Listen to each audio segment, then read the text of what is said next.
नमस्कार भक्तों, राधे राधे। पापा कुशा एकादशी अश्विनी महीने के शुक्ल पक्ष की एकादशी को मनाई जा रही है। इस दिन भगवान विष्णु के पद्मनाभ रूप की पूजा की जाती है। मान्यता है कि इस दिन व्रत करने से पापों में मुक्ति मिलती है और जीवन में सुख समृद्धि आती है।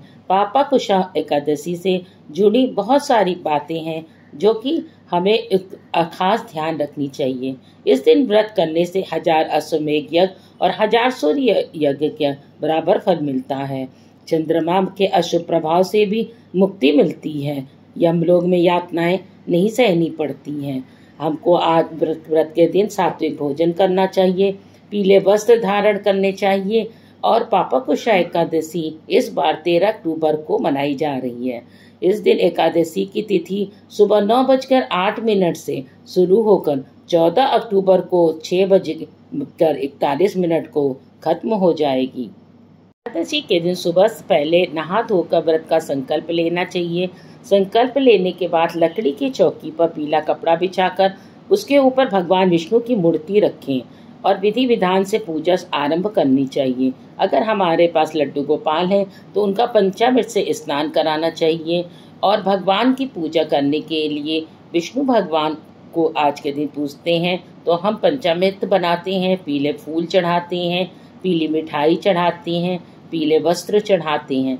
इस पूरे दिन व्रत रखें और रात में भगवान विष्णु के सहस्त्र नाम पाठ करें। अगले दिन द्वादशी को सुबह ब्राह्मण को भोजन कराएं और दान दक्षिणा देकर ही व्रत खोलना चाहिए। एकादशी व्रत करने वाले मनुष्य दिव्य रूपधारी चतुर्भुज गरुड़ की ध्वजा से युक्त, हार से सुशोभित और पीताम्बरधारी होकर भगवान विष्णु के धाम को जाते हैं। पापा कुशा व्रत करने मात्र से ही मानव सब पापों से मुक्त हो श्री हरि के लोक में जाता है। जो पुरुष स्वर्ण, तिल, भूमि, गौ, अन्न, जल, जूते और छाते का दान करता है वह कभी यमराज को नहीं देखता है। ये पापा एकादशी की पौराणिक कथा का श्रवण करते हैं।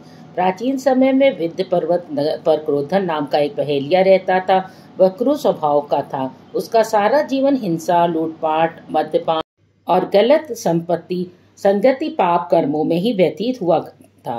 जब अंत समय में यमराज के दूत बहेलिये को लेने आए और यमदूत ने बहेलिये से कहा कि कल तुम्हारे जीवन का अंतिम दिन है, कल हम तुम्हें ले जाएंगे। यह बात सुनकर बहेलिया बहुत भयभीत हो गया और महर्षि अंगिरा के आश्रम में पहुंचा और महर्षि अंगिरा के चरणों पर गिरकर प्रार्थना करने लगा। बहेलिये ने ऋषिवर से कहा, मैंने सारा जीवन पाप कर्म करने में ही व्यतीत कर दिया। कृपा कर मुझे कोई ऐसा उपाय बता दीजिए जिससे मेरे सारे पाप नष्ट हो जाएं, मोक्ष की प्राप्ति हो जाए। इसके निवेदन पर महर्षि अंगिरा ने उसे अश्विनी शुक्ल की पापा कुशा एकादशी का विधि पूर्वक व्रत करने को कहा। महर्षि अंगिरा ने कहे अनुसार बहेलिये ने यह व्रत किया और किए गए सारे पापों से छुटकारा पाकर लिया। व्रत पूजन के बल से भगवान की कृपा से वह विष्णु लोक को गया। वह जब यमराज के यमदूत ने इस चमत्कार को देखा तो वह बहेलिये को बिना लिए ही यमलोक वापस लौट गए। व्रत कथा सुनने मात्र से ही विष्णु की कृपा से सभी मनोकामनाएं पूर्ण हो जाती हैं। मृत्यु के पश्चात मोक्ष की प्राप्ति होती है और समस्त पापों से हमें मुक्ति मिलती है।